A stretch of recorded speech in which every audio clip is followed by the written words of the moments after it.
afternoon, ladies and gentlemen. My name is Ian. Do you like learning English? What is your purpose of learning English? What is the way you learn English?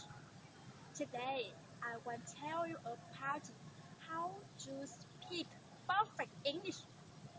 Yes, the first, please don't think that learning English is too difficult.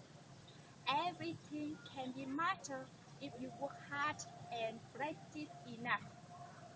You can speak wonderful English and have perfect pronunciation.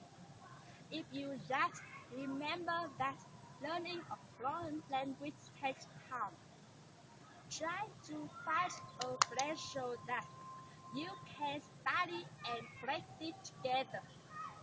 Don't bother worrying about your mistakes.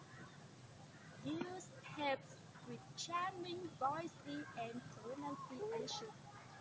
Always follow along and repeat after the speaker on the tape. It's important to make English learning a part of your daily routine. You should take English as your food. Learn from every mistake that you make. Thank you. Listen to me. Goodbye.